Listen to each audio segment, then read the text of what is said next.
ಛಲವಾದಿ ಮಹಾಸಭಾ ಜಿಲ್ಲಾಧ್ಯಕ್ಷ ಅಭಿನಾಗಭೂಷಣ್ ಅಧ್ಯಕ್ಷತೆಯಲ್ಲಿ ನಡೆದ ಕಾರ್ಯಕ್ರಮದಲ್ಲಿ ನಿವೃತ್ತ ಐಎಎಸ್ ಅಧಿಕಾರಿ ಹಾಗೂ ನಟ ದಿವಂಗತ ಕೆ ಶಿವರಾಮ್ ರವರ ಧರ್ಮಪತ್ನಿ ವಾಣಿ ಶಿವರಾಮ್ ಭಾಗವಹಿಸಿ ದಿವಂಗತ ಕೆ ಶಿವರಾಮ್ ರವರ ಭಾವಚಿತ್ರಕ್ಕೆ ಪುಷ್ಪಾರ್ಚನೆ ಮಾಡುವ ಮೂಲಕ ಕಾರ್ಯಕ್ರಮವನ್ನು ಉದ್ಘಾಟನೆ ಮಾಡಿದರು.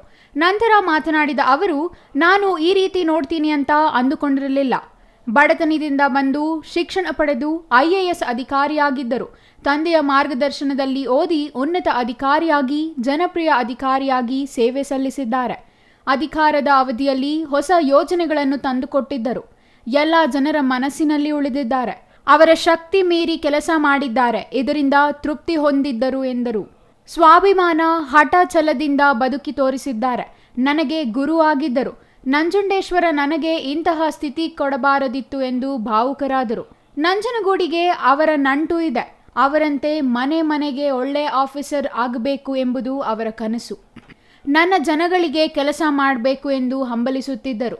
ಅಧಿಕಾರ ಮುಗಿದ ಮೇಲೆ ರಾಜಕೀಯ ಕ್ಷೇತ್ರಕ್ಕೆ ಬಂದರು. ಆದರೆ ಅದು ನಿರಾಸೆ ಆಯಿತು.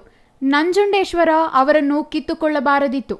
ನಾನು ಎಂಥ ನತದೃಷ್ಟಿ ಎಂದು ನುಡಿ ನಮನ ಕಾರ್ಯಕ್ರಮದಲ್ಲಿ ಕಣ್ಣೀರಿಟ್ಟರು.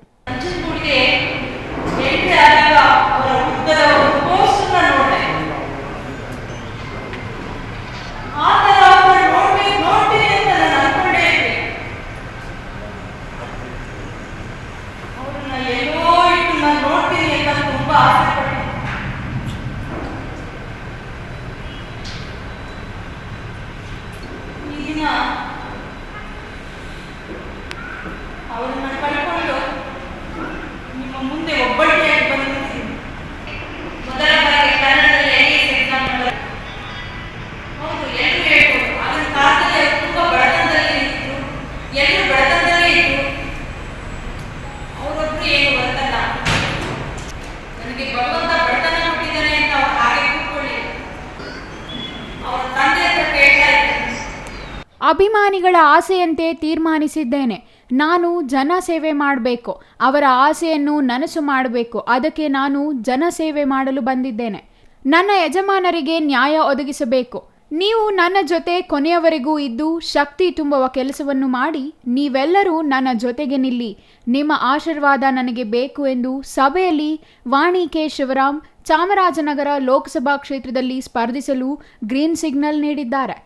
ಇನ್ನು ಕಾರ್ಯಕ್ರಮದಲ್ಲಿ ಛಲವಾದಿ ಮಹಾಸಭಾ ಜಿಲ್ಲಾಧ್ಯಕ್ಷ ಅಭಿನಾಗಭೂಷಣ್, ಛಲವಾದಿ ಮಹಾಸಭಾ ರಾಜ್ಯ ಖಜಾಂಚಿ ಮೈಕೋ ನಾಗರಾಜ್, ರಾಮನಗರ ಮಾಜಿ ಜಿಲ್ಲಾಧ್ಯಕ್ಷ ಜೈಕಾಂತ್ ಚಾಲುಕ್ಯ, ರಾಜ್ಯ ಉಪಾಧ್ಯಕ್ಷ ಹನಗಳ್ಳಿ ಬಸವರಾಜು, ಕೆ ಶಿವರಾಮ್ ಅಳಿಯ ಭರತ್ ಹಾಜರಿದ್ದರು.